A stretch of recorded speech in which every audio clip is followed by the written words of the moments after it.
Boa noite. Aqui no Canadá, 2 da tarde ainda, mas aí no Brasil já 18 horas. A gente está mudando um pouquinho o horário para ver o melhor horário para vocês. A gente está testando esse horário do Clube Eu Produtivo.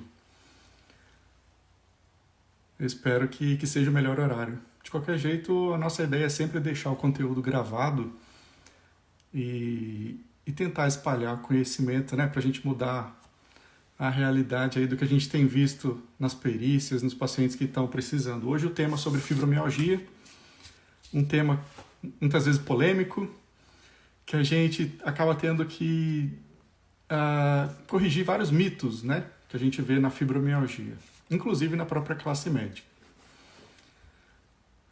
Bom, são 2h01, vou esperar mais 2 minutinhos. A gente sempre sugere, se vocês quiserem convidar alguém, só usar a setinha.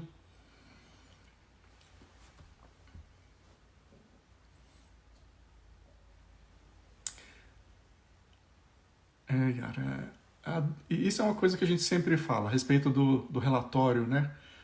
A esclerodermia, a esclerose sistêmica é uma doença, em todas as doenças da reumato, talvez a artrose e a artrite reumatoide nem tanto, mas por serem doenças que às vezes o médico não conhece e quem não é da área, né, quem não é reumato ou não passou pela reumato durante a graduação, não tem muito conhecimento. Então, a gente já viu erros bem simples, né? Igual a esclerose sistêmica, confundir com a esclerose múltipla, e não tem nada a ver. A esclerose múltipla é uma doença neurológica, né? Que afeta a memória, afeta a visão, várias áreas do cérebro. Na esclerose sistêmica, a gente tem acometimento da pele, espessamento da pele, pode ter acometimento do esôfago, com refluxo gastroesofágico, e do pulmão também, com falta de ar, com fibrose pulmonar, podendo, em casos mais graves, precisar até de transplante coração-pulmão. Então, esse desconhecimento da reumato é um dos grandes problemas que a gente tem, principalmente em relação ao suporte ao trabalhador, porque se você depende de um médico do trabalho, que muitas vezes também não sabe até onde a sua doença pode dar, um perito, que muitas vezes também não sabe o que ela pode dar. E aí o papel do médico assistente, assim como do assistente técnico na perícia, é ensinar a medicina. Ele precisa ser um educador. Ele tem que ter um papel de professor, de falar numa linguagem simples, que consiga explicar para o juiz, para o perito do juiz, para o médico do trabalho, que muitas vezes aquela doença tem complicações graves que podem sim, a longo, médio prazo, levar à incapacidade permanente, à invalidez. Então, esse papel de saber explicar sobre a reumato, isso é muito importante. Muitas vezes, numa perícia de rotina do INSS, em que o perito não vai na sua empresa ver o que você faz, não vai conversar cara a cara com o seu médico assistente, não vai ligar para ele. É aquele papelzinho, é o relatório. O relatório do médico assistente, junto com os exames e tudo mais, é o que é o meio de comunicação entre quem sabe sobre a sua doença e quem muitas vezes não faz a menor ideia. Ou pior, tem uma ideia errada. Então isso pode acabar prejudicando. Então, isso é muito importante, a gente ter isso na mente como médico e como assistente, que a gente às vezes tem que educar a respeito das nossas doenças que o pessoal não sabe. É doença teoricamente rara, nem todas. A artrite reumatoide pega pelo menos 1% da população adulta no Brasil. Em países mais desenvolvidos chega a 2%, 3%, até 6%. E é muita gente, né? Não é uma coisa rara que você nunca vai ver pela frente, não. Bom, mas hoje a gente vai falar sobre a fibromialgia. A gente já esperou. O pessoal vai chegando, a gente vai comentando, lembrando que vai ficar gravado depois. Então, primeira coisa da fibro que eu separei para a gente conversar hoje, a respeito dos mitos e verdades. O primeiro mito é, fibromialgia existe ou não existe? Toda live que a gente fala sobre fibromialgia, essa é sempre a primeira questão. Por quê? A gente já viu colega médico duvidando, pessoal falando que não, é invenção, é frescura, é doença mais psiquiátrica ou do psicólogo do que doença física. E, na verdade, é uma doença que acaba afetando as duas coisas, tanto a questão emocional e psicológica, quanto também a física. Existe um interplay. Um exemplo bem simples que a gente vê, a dor da fibro muitas vezes piora no frio, piora quando você tem contratura muscular. E por que isso acontece? A sensibilidade acaba sendo alterada, a sensibilidade periférica do sistema nervoso periférico, e isso atua no sistema central. A interpretação desse estímulo doloroso, que é o que a gente chama de limiar de dor. Quem tem fibro geralmente tem o limiar de dor mais baixo, quer dizer, um estímulo pequeno é suficiente para induzir a sensação de dor. Um toque que numa pessoa normal não geraria dor, em alguns lugares, desencadeia a dor. E isso, inclusive, é a base do exame físico, né? E é outro erro que a gente vê. O pessoal aí, nas perícias, não sabe aplicar a pressão de um polegar, uma pressão que numa pessoa que não tem a fibra não gera, não desencadeia a dor. A gente vê o pessoal tacando o dedo, e mesmo quem não tem fibra teria dor. Então, e aí você fica naquela, mas se eu aperto todo mundo e tem dor, então todo mundo tem fibra? Então eles vão para o lado contrário, então ninguém tem fibra. Fibra não existe. Então é terrível quando a parte técnica falha, tanto na perícia quanto na avaliação clínica, né? Bom, em relação à fibra, então, existe, é uma síndrome. Síndrome significa um grupo de sinais e sintomas. O que o paciente sente e o que o médico vê. E já é descrita na literatura há bastante tempo, literatura internacional aí, francamente, já com evidências científicas, com estudos, já explicando com alguma ideia da fisiopatologia, de como é que a doença surge, como é que ela funciona, e alguns tratamentos tendo, baseados nesse entendimento de como ela funciona, os tratamentos tendo um sucesso um pouco melhor do que antigamente, né? Então, essa síndrome da fibro, ela envolve basicamente a dor, uma dor crônica, aquela dor que afeta o corpo inteiro, a história do limiar da dor que eu falei mais baixo, um estímulo que normalmente não desencadearia a dor, não daria dor, e numa pessoa que tem a fibro, esse estímulo acaba sim causando aquela sensação desconfortável e dolorosa. É uma dor desproporcional ao estímulo, isso é uma coisa importante.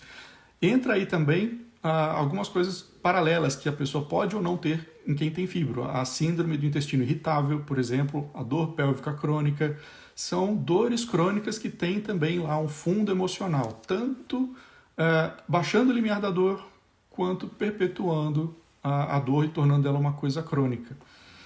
Além disso, na fibra a gente vê muita alteração do sono, né? Geralmente, e é também um feedback, um círculo vicioso. Quando você tem a fibro, aquela ansiedade, a dor por si só, atrapalha o relaxamento, aquelas fases do sono. Você acaba tendo um sono não reparador, você fica só o sonozinho superficial, não fica aquele sono profundo que te descansa, que repõe energia.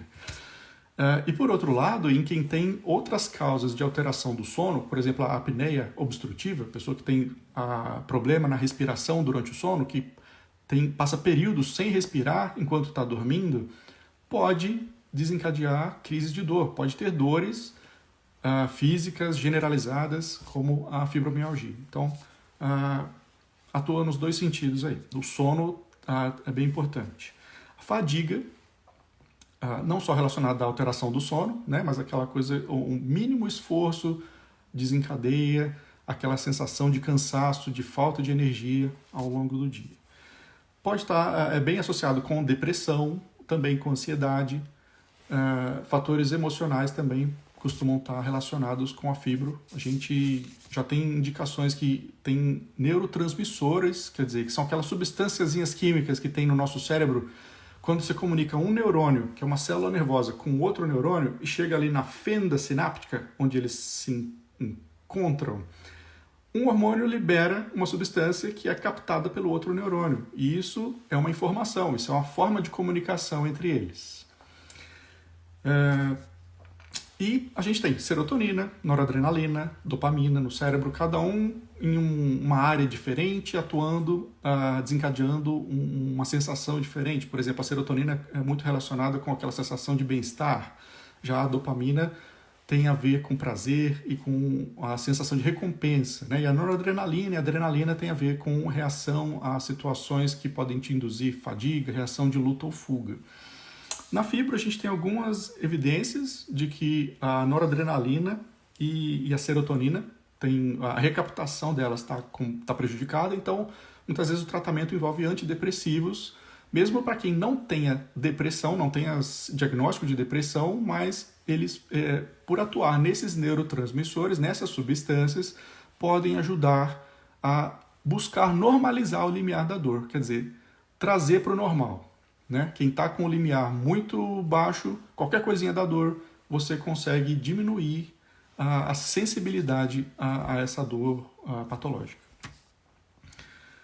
Além disso, a gente vê muito descrição de alterações da memória e da atenção, que também está interligada. Né? Quem presta menos atenção lembra menos, fixa menos o que captou, o que viu, o que ouviu. Então, o FibroFog está relacionado com mecanismos neurológicos, mas também comportamentais. E quem está com dor não tem como... A dor rouba a atenção do nosso cérebro. Né? Nosso cérebro funciona assim.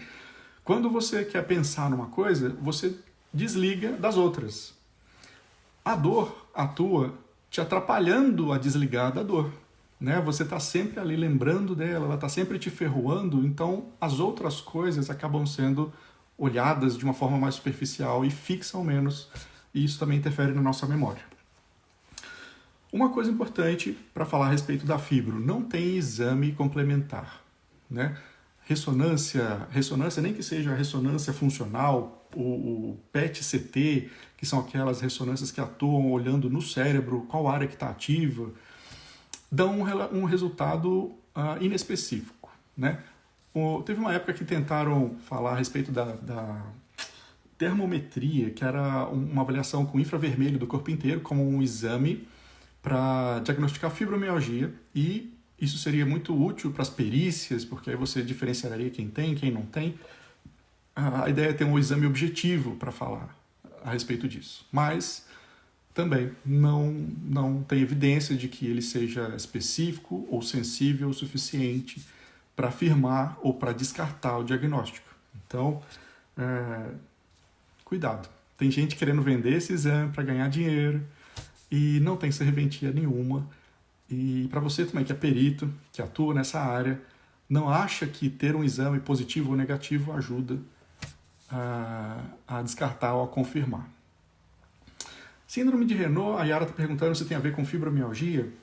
Não necessariamente, Yara, não é tão comum a gente ver pessoas com fibromialgia que tem a síndrome de Renault, que é aquela síndrome em que o paciente tem muitas vezes frio e formigamento na ponta dos dedos do pé, por causa de vasoconstrição. Né? Síndrome de Renault a gente vê mais comum com a esclerose sistêmica e também com lúpus e síndrome de Sjögren, que é uma outra doença reumatológica. Na fibro, como a parte física da fibro está mais relacionada com a sensibilidade da dor, não tem tanto a ver com veia, com o sistema circulatório. Então, não tem essa associação teoricamente. Não me lembro de ter lido nada a respeito também da epidemiologia, de quanto isso aí pode estar interligado por acaso. Mas não faz muito sentido, não, pensando na patologia, na fisiopatologia da doença. Então, o diagnóstico da fibro é clínico, quer dizer, conversa e exame físico. De acordo com como a queixa vem, é que a gente desconfia, e muitas vezes o exame físico é apenas confirmatório. Né? Outro problema, na medicina tem os números mágicos, que o pessoal faz estudo científico, aplica estatística, modelos estatísticos e aí definem. Para você fechar o diagnóstico de fibromialgia, quer dizer, um quadro clínico que o especialista confirma que como padrão ouro. E aí você olha e examina e aperta 18 pontos no corpo da pessoa, pontos específicos, e se der 11 é fibromialgia. Isso caiu por terra, porque não é por aí. A pessoa às vezes não tem todos os pontos, ou às vezes tem mais do que os 11, e isso ele é só um indicador do diagnóstico, ele não é para confirmar ou para descartar. Né? E isso já foi usado antigamente como Se tem 11, opa, fechou. E é muito comum no estudante da medicina pensar dessa forma assim, cartesiana, direta. A medicina não é assim. A medicina é uma arte que você pega o jeitão da doença e desconfia e tenta esclarecer investigando com os exames disponíveis que têm evidência de que funcionam e chega a um diagnóstico, inclusive fazendo o teste do tratamento e avaliando a resposta. Né? Se a resposta foi positiva ou negativa, você confirma até certo ponto ou descarta o diagnóstico. Então, o diagnóstico na fibro é isso. Não tem nenhum exame que você vá pedir, FAM, fator reumatoide, raio-x, não tem, porque não tem lesão de cartilagem, não tem lesão física na junta, no músculo, não tem ultrassom que vai dar isso. Mesmo a eletroneuromiografia, aquele exame da agulhinha que dá choquinho, aquele exame ele está associado a outros tipos de lesões no sistema nervoso central, né? Pessoa que tem síndrome do túnel do carpo, que tem uma radiculopatia, um nervo ciático, uma hérnia de disco, a eletroneuro pode ajudar. Na fibro, não ajuda não. Outra pergunta sobre a fibro, um mito, né? A pergunta lá, tem cura ou não tem cura? O que a gente vê é que hoje ela é encarada como uma doença crônica, porque essa alteração na sensibilidade, na interpretação que o sistema nervoso dá ao estímulo doloroso é uma interpretação que é elaborada ao longo do tempo. E isso está ligado à parte mais de fora do cérebro, o córtex, que é essa sinapse do córtex, ela dura mais tempo. Então a percepção da interpretação do estímulo da dor, geralmente ela perdura por mais tempo, é mais difícil. Envolve não só remédio, envolve terapia, cognitivo-comportamental, aí o pessoal da psicologia sabe a melhor abordagem, né? Isso é importante, no tratamento a gente vai falar sobre isso, não só remédio, mas outras coisas que compõem o plano terapêutico para fibro. Por que o pessoal às vezes reclama que toma remédio, muda de médico e não funciona? Porque está atacando só uma frente, e mesmo que quando a gente ataca todas as frentes, às vezes é desafiador, né? Não é uma coisa tão simples não de tratar. Bom, é uma doença então crônica, mas a gente consegue resultados bons com alívio da dor e o objetivo maior é devolver a qualidade de vida, né? O paciente que a dor não interfira nas atividades normais da pessoa, que a pessoa não caia numa depressão porque não se livra da dor, vê o tempo começando a esfriar, já entra em depressão porque já prevê que vai sentir muita dor. Então, a ideia é aliviar um pouco isso e sair um pouco desses hábitos, desse vício mesmo de cognitivo, de antecipar a dor e interpretar de uma forma diferente, né, aquele estímulo. E isso envolve um trabalho do pessoal da psicologia bem amplo. Lógico, a medicação também ajuda, né? Mas a medicação sozinha não dá conta. E o pilar principal, que é atividade física, exercício, respeitando os limites, respeitando o limiar de dor. Não é para ter dor durante o exercício, nem que você... Eu falo com o pessoal, doutor, mas se eu ando 20 minutos na esteira, todo dia, eu já sinto dor. Então anda 10, mas anda todo dia. Andou 10, teve dor? Anda 5, que seja, mas tem que ir aos poucos trabalhando esse limiar com o exercício. E ele é efetivo, ele é a medida mais efetiva para a fibromialgia é a atividade física. O exercício para fibro é melhor do que remédio, precisa fazer. O que mais? A medicação geralmente atua... a gente tem os relaxantes musculares, que também acabam induzindo o sono, porque a tensão muscular aumenta essa sensibilidade dolorosa. Existe uma outra síndrome, né? Síndrome de dor miofascial, que é mais por esse caminho. A causa é a tensão muscular por falta de oxigênio naquela região ali, e esse músculo mais contraído não deixa o sangue chegar e começa a produzir radicais de oxigênio, que são os oxidantes que a gente fala, né? Ali naquela região, isso estimula a fibra nervosa e gera dor também, que são os pontos gatilhos, né, que a gente fala. Na fibromialgia, o mecanismo ele é mais central, ele é mais difuso, Mas a contratura muscular também piora a dor, inclusive porque pode ter um overlap, pode estar acontecendo as duas coisas, né? Então, no caso da fibromialgia, a gente acaba atuando com relaxante muscular e também com medicação, que é classificada como antidepressiva ou anticonvulsivante, mas o objetivo não é para depressão, não é para convulsão, é para fibro, é para dor. A gente quer aumentar o limiar de dor para que ele chegue o mais próximo do normal possível. Limiar, eu tinha explicado antes, é isso. O nível de estímulo de dor a partir do qual o seu cérebro interpreta como dor. Um estímulozinho fraquinho, não chega o seu cérebro nem percebe. Quando você atinge esse limiar, a partir daqui você sente a dor. No caso da fibra, o que acontece é que esse limiar está mais baixo. Então, um estímulozinho que aqui não daria dor em quem tem o limiar aqui, já está dando dor em quem tem a fibra. Com a medicação, você tenta elevar esse limiar para que os estímulos, para que menos estímulos desencadeiem. A gente não tem muita ideia de por quanto tempo precisa manter a medicação, mas na minha prática eu vejo, e eu tenho visto nos estudos também, quanto mais o paciente adere às outras coisas, ao tratamento de psicoterapia, à atividade física, mais fácil é de fazer o desmame da medicação. Até o ponto da gente, um paciente que precisava tomar, às vezes, opioide, medicamento analgésico mais forte, consegue mudar para um medicamento, um analgésico mais simples. Já é uma vitória. E você tem que comemorar cada vitória, né? Ou então você usa um paciente que usa um antidepressivo e tem que usar durante todo o dia, uma dose alta, e a gente consegue que ele use um comprimido com uma dose menor. Também é outra vitória. Então, é degrau por degrau, tem que ter paciência. É muito complexa, porque envolve tanto a questão médica, envolve a questão social. Eu vou falar de uma vez a respeito dos trabalhadores, né? Por que às vezes é tão difícil quem trabalha e tem fibro, que é o tema maior da live hoje.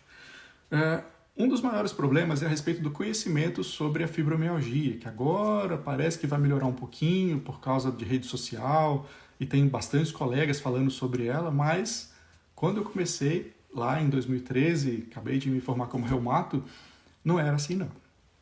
Então, se até hoje existe o mito de se ela existe ou não existe, naquela época era ainda pior. E, inclusive, médico do trabalho, que o dever do médico do trabalho é acoplar as necessidades do trabalhador às demandas que o trabalho exige, e que isso seja de uma forma saudável. Mas se ele interpreta que aquela dor do trabalhador é frescura, o que ele vai fazer para mudar o ambiente de trabalho, né? Então, às vezes ele se sente, não tem solução, não vou fazer nada. O médico lá que tem que passar remédio, encaminhar para fisioterapia, encaminhar para acupuntura, encaminhar para atividade física, e aí ele fica aguardando, né? Então, é importante que o médico do trabalho, o perito também entendam sobre a fibromialgia, porque ele consegue propor soluções que mantém esse trabalhador produtivo, e ele se sentir produtivo por si só já é uma tremenda ajuda para o tratamento. Essa rede de apoio envolve não só o médico do trabalho, mas também o supervisor e também o pessoal, os colegas de trabalho. Por quê? O que acontece na fibro é que o limiar de dor sendo tão baixo, o ritmo de trabalho precisa ser um pouco diferente, precisa ser de alguma forma individualizado, se você quer respeitar o limite do trabalhador. Porque se isso não vai acontecer, a reabilitação fica cada vez mais difícil. E a reabilitação, a gente fala, não começa depois do afastamento, começa antes. Começa no momento em que o trabalhador chega com a queixa lá no ambulatório da empresa, né? É naquele momento que, se o médico do trabalho tem a sensibilidade, ele consegue propor sugestões e fazer uma parceria bacana com o trabalhador e inclusive com o dono da empresa, ou o encarregado lá, o superior dele. Parece simples, mas não é. Lógico que não. Cada vez mais o ritmo de trabalho está pesado. E junto com a fibro tem outros problemas, igual a DORT, LER, lesão por esforço repetitivo, que também a gente vê pegar pessoal cada vez mais novo, e também desencadeiam a fibro. Em quem tem predisposição para ter a fibro e você tem uma lesão física, uma ruptura de tendão, uma hérnia de disco estourada, às vezes uma dor que começa localizada pode evoluir generalizando, afetando o corpo inteiro. Isso não é uma coisa rara, isso é muito comum, a gente vê bastante, envolve toda uma carga emocional, o reumatologista acaba tendo que entender bastante de psicologia, ouvir, por isso a consulta às vezes é demorada, mas não tem outro jeito. O paciente com fibro, ele já chega às vezes no consultório desamparado, ele passou em um monte de médico que passou remédio e não funcionou, ou o médico, a gente brinca, tem um termo que o pessoal da psicologia fala a respeito de relacionamento abusivo, gaslighting, que é quando você fala, não, você tá louco, né? E subestima a dor do outro. Isso acontece, inclusive, entre médico e paciente, parece um absurdo, mas acontece quando o médico não tem o mínimo da empatia, do conhecimento de conversar com o paciente e acatar aquela queixa. A relação médico-paciente pressupõe de que o médico acata a queixa do paciente. O que ele falou, a princípio, é verdade. Né? É diferente da perícia. Na perícia, o perito, ele não parte desse pressuposto. Ele relata o que ele viu. Mas não tem aquela coisa de o que o periciando está me mostrando, eu acredito. Porque existe a simulação. A gente sabe que existe. Só que o problema da perícia, em alguns peritos, é que como eles não conhecem a doença, fibromialgia, eles partem do pressuposto de que não tem um exame mostrando lesão, o raio-x não mostrou nada, o ultrassom não mostrou nada, ressonância não mostrou nada e está doendo, esse cara quer encostar. Então, não é por aí, a gente precisa esclarecer e divulgar. Eu estou fazendo esse conteúdo aqui para tentar ajudar do que eu posso aqui do Canadá e esclarecer sobre as doenças reumatológicas. Espero que outros colegas também possam aproveitar esse conteúdo e outros pacientes. Conto com a ajuda de vocês que estão aqui para me ajudar a divulgar. Tá bem, pessoal? Adaptação do posto de trabalho. Aí envolve muita coisa. Envolve desde mudar o jeito do teclado do computador até reprogramar metas, fazer de uma forma mais individualizada as metas para aquele trabalhador, a jornada, as pausas. Isso às vezes pode ser necessário, né? E é importante que o médico do trabalho tenha autonomia para sugerir isso daí, fazer as mudanças, porque senão fica difícil. E geralmente ele tem essa autonomia, principalmente depois que o paciente fez a via sacra de ir para o INSS, ir para o processo judicial e decidiram que ele realmente precisa trabalhar menos horas, mais intervalos, mais pausas, mas por que não fazer isso de uma forma preventiva, né? Se você conhece a doença, você já ataca desde o começo e você vai depois fazendo a parceria com o médico assistente, aí funciona. A respeito da perícia, o que é importante o paciente que tem fibromialgia lembrar? Todos os documentos, todos os exames. Por quê? O exame não deu nada, mas qual que é o papel do exame? É mostrar que não é outra coisa. É descartar outros tipos de lesões, lesão física, hérnia de disco, lesão autoimune, exame de sangue para descartar lúpus, artrite, outras doenças. Porque o que acontece com a fibro é isso, não dá nos exames, né? Mas o exame é importante para deixar bem claro. O reumato investigou direito e é fibromialgia. E o erro é só fibromialgia. Não é só fibromialgia, é fibromialgia. É um desafio danado conseguir recuperar a qualidade de vida de quem descobriu que tem a fibromialgia. Mas tem como, né?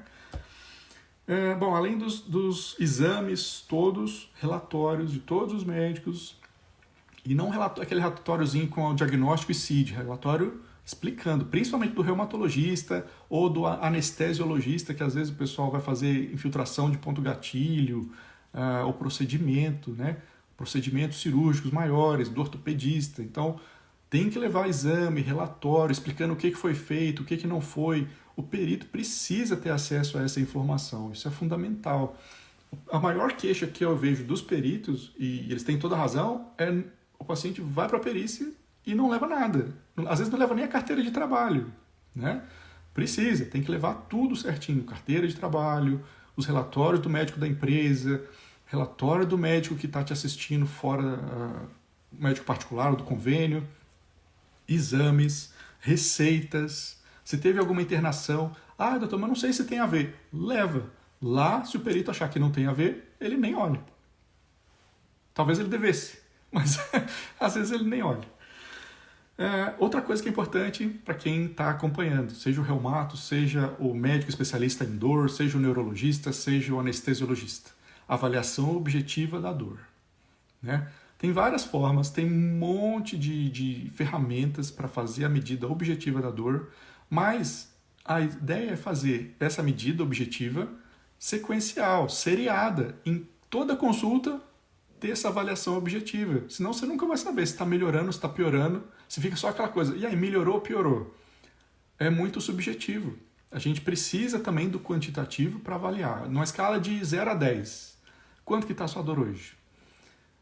A dor geral, a fadiga, o sono. Essas ferramentas já existem na literatura médica, eu não vou entrar em detalhe aqui porque a ideia é conversar de uma forma mais ampla, não quero que fique muito comprida, mas quem é da área sabe que tem ferramentas específicas que, inclusive, ajudam o perito a avaliar se o tratamento está funcionando ou não.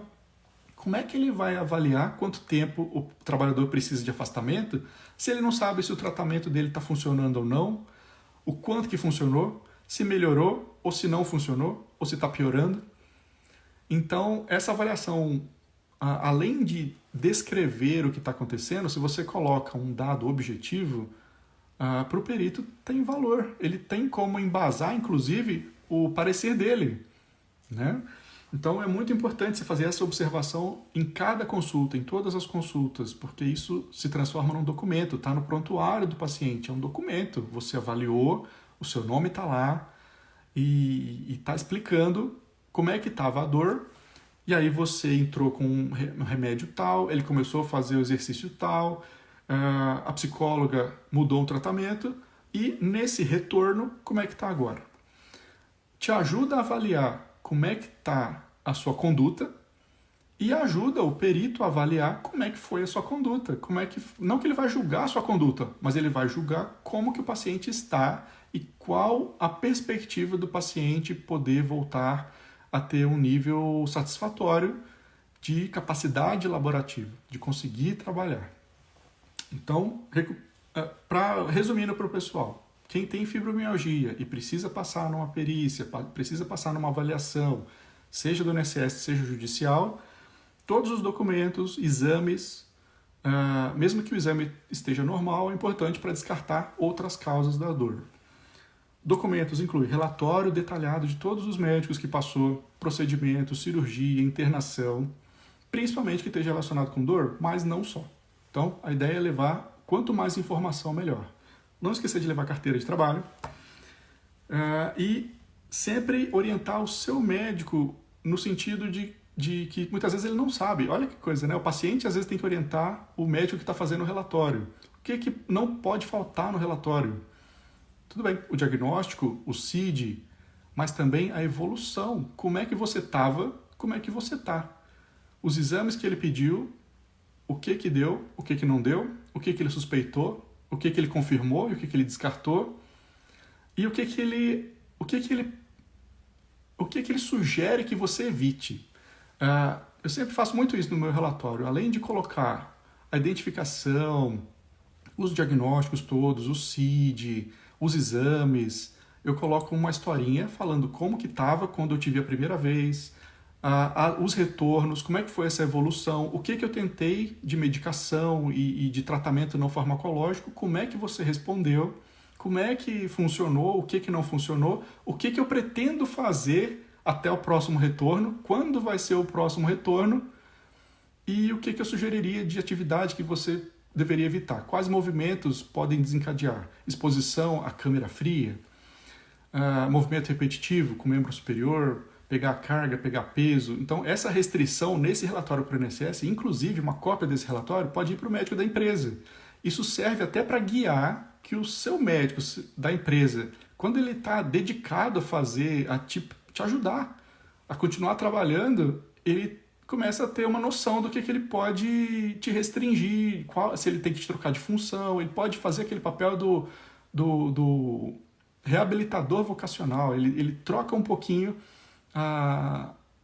o seu trabalho, o seu posto de trabalho e o processo de trabalho. Isso é fundamental. Além disso, o médico do trabalho ele consegue avaliar o seu grau de capacidade e incapacidade, que no fim das contas é o que o perito quer saber. O perito ele quer avaliar o quanto o seu posto de trabalho permite ou não você trabalhar com a doença que você tem, e se não permite, o que dá para fazer, ou melhorando a doença, e em quanto tempo a gente espera que veja alguma melhora, ou se essa melhora não vai vir, o que dá para fazer? Será que teria que te encaminhar então para o programa de reabilitação e trocar a sua função de uma forma mais ampla, né? Te capacitando, inclusive, ou não é por aí? Então, isso tudo são coisas que o perito vai precisar definir sem poder, às vezes, ir na sua empresa, se for uma perícia do INSS, sem poder conversar com o seu médico, tendo que confiar apenas naquele papelzinho que o seu médico escreveu e os exames e os documentos que você levar na perícia. Então, capricha. Leve as informações de uma forma explicada, detalhada, pede ajuda para o seu médico te orientar, mas não é um bicho de 7 cabeças, não. Quanto mais transparente e verdadeiro for essa comunicação com o perito, mais chance dele entender o que ele pode fazer para ajudar. A gente tem sempre que contar com o cara que está com a melhor intenção. O cara que quer ajudar precisa saber o que ele pode fazer para ajudar. E eu tenho para mim, a maioria dos peritos tem essa postura. Por mais que estejam sobrecarregados, eles fazem dentro do que é permitido no ambiente de trabalho deles. Então não vamos dar moleza. A nossa parte a gente tem que fazer, levar os documentos, fazer um relatório bem escrito, bem detalhado. Não é nada tão complicado, não demanda tanto tempo. Se você já tem um modelo, um template pronto, a gente está programando algumas coisas aí, tanto para pacientes quanto para profissionais da saúde. Espero que ajude aí o que a gente está conseguindo fazer daqui de longe. É isso, pessoal. Vou deixar essa live gravada no perfil. Espero que vocês tenham gostado e me ajudem a divulgar aí, se vocês acharem que fez sentido, que valeu a pena. É isso. Agora, toda segunda, eu vou fazer o esforço de manter firme o compromisso aqui e sempre estar produzindo material para o Clube Eu Produtivo. É isso aí. Até segunda que vem, às 18 horas, pessoal. Obrigado por terem vindo. Grande abraço.